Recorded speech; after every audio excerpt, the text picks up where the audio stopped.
Some weeks, I open the cupboard and laugh, Peter said with a weary smile, because all that's left is a loaf of bread and a tin of beans, and I still find a way to make it last. Peter is 73, a retired bus driver from Manchester, and one of thousands of pensioners in the UK trying to live on just £200 a week while still paying rent. His story is not one of defeat, but of quiet endurance, a reflection of how many older Britons are stretching every pound, juggling bills, and somehow keeping their dignity in a world that seems to have moved on without them. Peter's week starts early, usually with the whir of the old kettle and the faint chill that creeps through his flat's thin walls. His rent takes up £600 of his £800 monthly income, leaving him with £200 to live on. When you're young, £200 feels like a good night out, he jokes, but when you're old, it has to feed you, warm you, and get you to the doctor. Peter's state pension, like millions of others, isn't enough to cover what used to be considered basic living costs. Food prices have gone up sharply. Electricity has become a luxury rather than a right. A tin of soup that once cost 50 pence now edges past £1, and his winter heating bill last year hit nearly £150 per month. I used to switch on the heating without thinking, Peter said, but now I wear 3 jumpers and boil the kettle just to hold the mug for warmth. He isn't alone. Across the UK, thousands of seniors like Peter are navigating this quiet financial crisis. Men and women who worked their entire lives, paid into the system, and expected a retirement of modest comfort, only to find themselves counting coins at the till. Still, Peter's resilience is something to admire. He's developed strategies that most people would find astonishingly resourceful. He shops late in the evening when supermarkets mark down perishables, buying discounted vegetables and bread he can freeze. He has an old smartphone that his daughter helped him set up, and he uses it to check local Facebook community groups where people exchange leftover food, furniture, and even warm clothing. Technology saved me in ways I never thought it would, he said. At my age, I never imagined I'd be messaging strangers for spare potatoes, but here we are. He's also taken to volunteering at a local charity shop twice a week, partly for the company, partly for the small discount he gets on second-hand goods, and mostly because it gives him a reason to get out of the house. I may not have much, but I have time, and that's worth sharing, he says, wiping his glasses with the care of a man who values what little he owns. Peter's story mirrors that of countless others. Mary, a 78-year-old widow from Leeds, once described choosing between heating and eating during the winter of 2023. I put on 2 pairs of socks and sat under blankets, she recalled, because I couldn't afford the gas bill. When politicians in Westminster debate pension policy, people like Mary and Peter rarely make the headlines, but they are the reality behind those statistics. It's a painful truth that the triple lock policy, once hailed as the shield protecting pensioners, has become a point of constant uncertainty. For Peter, every budget announcement carries the weight of survival. You sit there, watching the news, waiting for someone to say whether you'll eat properly next month, he said. In the political corridors of London, decisions made in spreadsheets ripple through lives like Peter's. The triple lock, the mechanism guaranteeing that state pensions rise by whichever is highest, inflation, average earnings, or 2.5%, was introduced during David Cameron's time, but has been repeatedly tested in recent years. Under Boris Johnson, the promise wavered as the pandemic distorted wage data, and Rishi Sunak's government suspended parts of it temporarily. Pensioners felt betrayed. Many believed that the contract between them and the government had been quietly rewritten.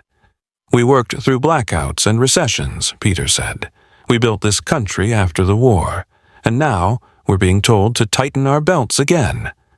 Keir Starmer's recent pledges to protect pensioners with dignity and fairness sparked cautious optimism. Yet Peter remains skeptical. He's seen too many winters come and go with promises left in Parliament, while his gas meter blinks in red. The 2025 policy adjustments aimed at increasing the new state pension to £241.05 a week were welcome news for some. But for renters like Peter, the gap between that and a decent living wage still yawns wide. Rent inflation, especially in cities, has eaten away any real gain.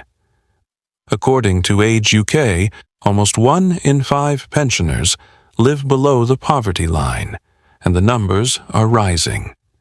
"They talk about billions in funding," Peter said, "but none of it reaches my wallet." Still, there are signs of hope in community resilience. Charities like Independent Age and the Trussell Trust have expanded their outreach programs. Councils across Greater Manchester have launched warm welcome hubs where seniors can spend the day in heated spaces with free tea and biscuits. Peter often visits one of these on Thursdays, not just to stay warm, but to chat. "You see faces just like yours," he said. People who thought they'd made it to retirement, but ended up back at square one. Conversations often turn to politics, heated but hopeful. "We all agree on one thing," Peter smiled. "We're tougher than any government policy." When the pension increase came through in early 2026, Peter noticed the extra few pounds in his bank account. It wasn't much, barely enough to cover an extra grocery trip, but it mattered. "It's strange how something small can feel so big," he said. He used that bit of extra money to treat himself to fresh fruit and a haircut, luxuries that had quietly disappeared from his routine. Yet the larger issue of affordable housing remained unresolved. Peter's landlord, sympathetic but constrained, couldn't freeze rent forever. "It's not that I expect free rent," he said.